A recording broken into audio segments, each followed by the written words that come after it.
A paz do Senhor Jesus a você que está entrando neste canal de devocional.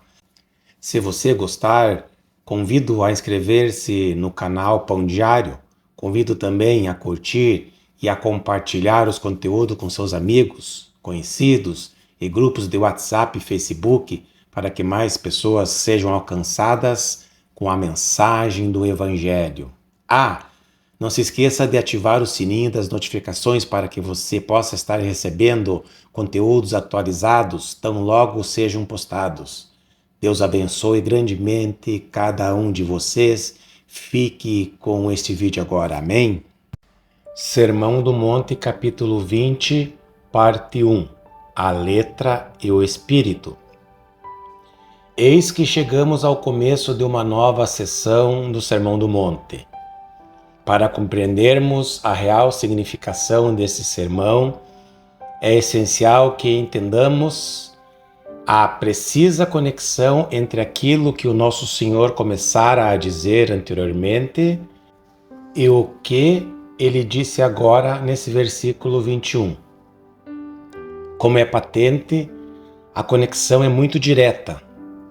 O perigo que corremos ao abordar qualquer porção bíblica como esta, é que fiquemos de tal maneira imersos na consideração dos detalhes que acabemos perdendo de vista o ensino central e os profundos princípios que estavam sendo enunciados por nosso Senhor. Convém, pois, que nos relembremos do esboço geral do Sermão do Monte, a fim de que cada uma de suas porções possa ser vista em sua relação para com o todo. Nosso Senhor tinha por escopo descrever os cidadãos do seu reino, o reino de Deus ou reino dos céus.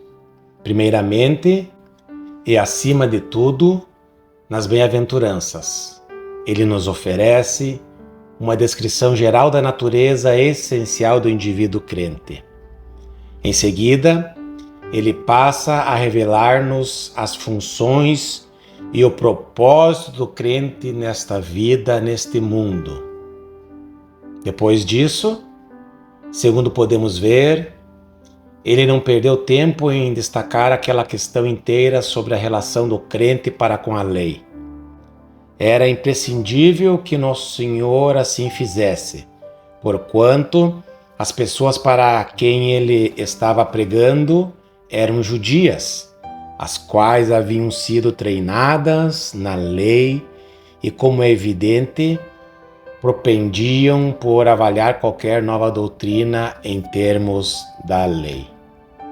Por essa razão é que ele foi obrigado a mostrar-lhes o elo existente entre ele mesmo e o seu ensino a respeito da lei, conforme ele faz nos versículos 17 a 20, sumariando essas instruções naquela declaração central que acabamos de ventilar.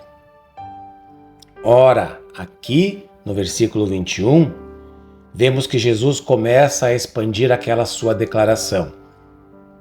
Ele expõe a ligação entre o crente e a lei quanto a dois aspectos.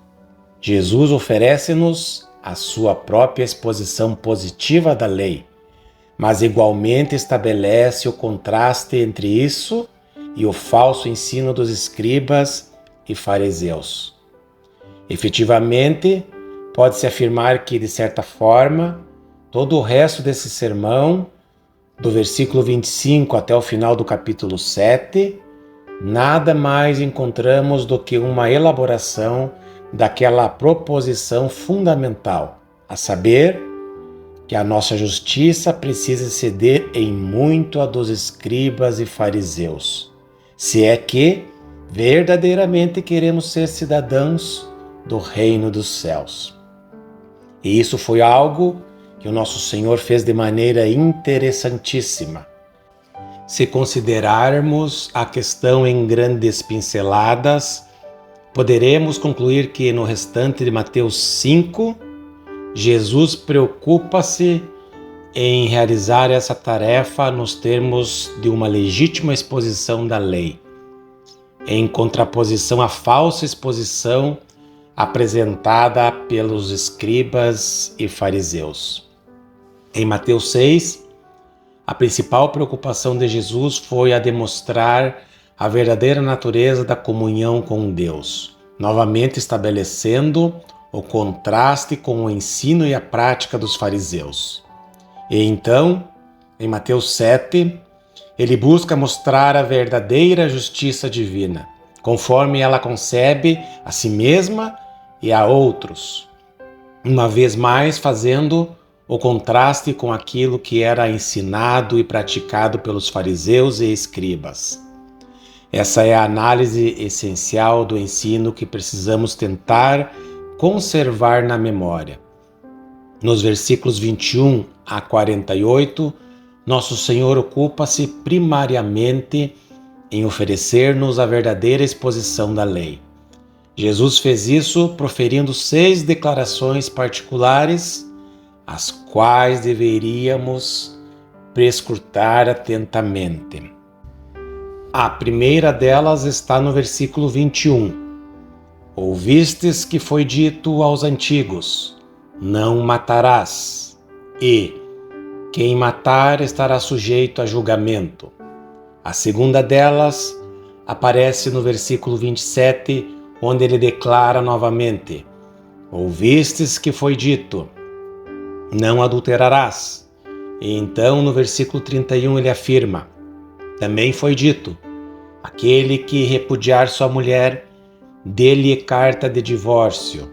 Uma vez mais lemos no versículo 33: também ouvistes que foi dito aos antigos: não jurarás falso, mas cumprirás rigorosamente para com o Senhor os teus juramentos. E uma vez mais lemos no versículo 38: ouvistes que foi dito: olho por olho, dente por dente. E a última dessas declarações acha-se no versículo 43. Ouvistes que foi dito: amarás o teu próximo e odiarás a teu inimigo. Antes de começarmos a tratar de cada uma dessas declarações em separado, é importantíssimo que as consideremos como um todo, porquanto, quando as examinarmos de perto, imediatamente veremos que existem certos princípios comuns a todas essas 6 afirmações de Jesus. De fato, não hesito em sugerir que Nosso Senhor estava muito mais preocupado em salientar esses princípios comuns às 6 declarações do que em frisar as particularidades de cada uma. Em outras palavras, ele estabeleceu determinados princípios e então começou a exemplificá-los por meio de ilustrações. É óbvio, portanto, que devemos ter a certeza de haver aprendido deveras o sentido desses princípios, antes de avançarmos para outra coisa. A primeira coisa que nos convém considerar é a fórmula usada por Jesus. Ouvistes que foi dito aos antigos. Quanto a isso, há leve variação na fórmula aqui e acolá, mas essencialmente é dessa maneira que ele introduz cada uma das 6 declarações. Precisamos ter ideias bem claras acerca disso. Você talvez descubra que algumas versões traduzem essas palavras como ouvistes que foi dito pelos antigos. Sobre bases puramente linguísticas, ninguém pode dizer se deveríamos entender aqui o tempo grego correspondente como aos ou como pelos, porque, como é usual em questões linguísticas, as autoridades sobre o assunto estão divididas entre si e ninguém pode ter a certeza de que está com a razão acerca do ponto. Por conseguinte, somente uma criteriosa consideração sobre o contexto poderá ajudar-nos a determinar com exatidão o que o nosso Senhor nos quis dar a entender com essas palavras. Estaria ele aludindo simplesmente à lei de Moisés ou referia-se ao ensino dos fariseus e escribas? Aqueles que afirmam que deveríamos ler aqui aos antigos, como alívio, dizem que ele se referia à lei de Moisés que foi dada aos pais, ao passo que aqueles que preferem pensar na tradução pelos antigos, conforme se vê na versão inglesa de King James, diriam que Jesus falava sobre o que era ensinado pelos escribas e fariseus.